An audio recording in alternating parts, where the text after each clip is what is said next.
started off, use the principled BSDF, make it black, and then you can just have the roughness to like around here so that you can see the gloss pretty clearly, but it's still a little bit blurry at the edges. But if you want to make it like super clear like this, like then you can do that. But so you do that first, and I think you do shader to RGB, then color ramp, because I'm gonna use this to like mask this, the black and white kind of. So here maybe I should make it more contrasting. Well, no, that doesn't. Yeah, like you can give it more contrast so it can like mask better. I mean, I'm kind of masking it, not really. So mix color, and I think put this in as a factor, and then duplicate the color ramp, and then you make a version that is like the colors you want the sphere to be. So let's just do like normal blue, and here, let me put this as a surface so I can see. Yeah, so you probably want the shining thing to be white. I mean, but you can make the other color not white, but it probably won't affect it that much. But yeah.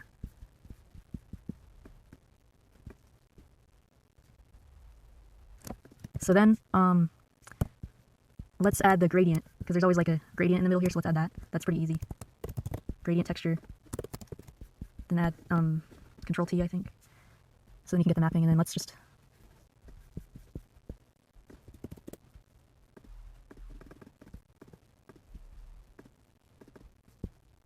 Yeah, so we have a gradient. You can change the size of it if it's like not smooth enough, but I think you can really just use a color ramp for that.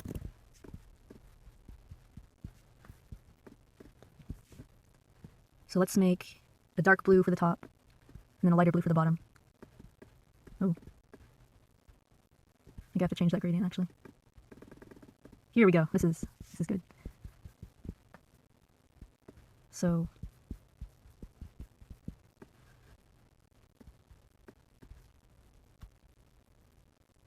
yeah, okay, just put it so the light is like on top of the gradient, and let me like edit this so it looks better. It's really annoying to do this because, I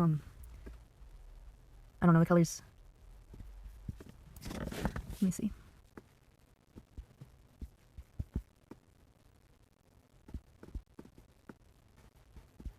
Yeah, okay, I think that works. It's not exactly the same as what I did here, but that works. So it already looks kind of good, but what I like to do is add like the little edges and like add some rings around the edge of it. So here, you can just see like the full node thing here for a second.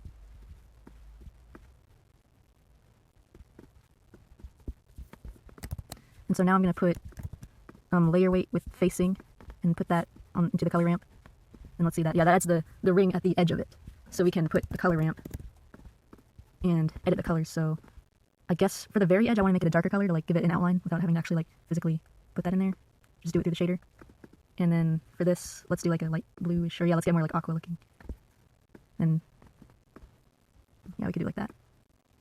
But maybe have it fade to black in the middle here. Well, actually, I don't know if it... yeah, okay, let's just have that, and then we can make a version that's only the black and white to, like, mask it. So in the middle, black, and then the outline is white. And then let's add a mix color. Put this as the factor. And now we put the color into one of these, or no, put it in this one. And then we put this one in A. And yeah, I think you can edit that a bit to make it look better. Yeah, it's a little bit different than this one here. Let me move it right next to it. I think it doesn't have as light of like an aqua at the edge there. But yeah, the color, the brightness of the light isn't as bright. So let's see what we can do. Make this a bit lighter. Yeah, now I make it a bit more blurry. So I'm going to make the roughness a little less or more. And then I think all the colors are a bit more unsaturated on this one here. But this is about the same. Oh, and in order for this to work, you need two suns on the top and bottom.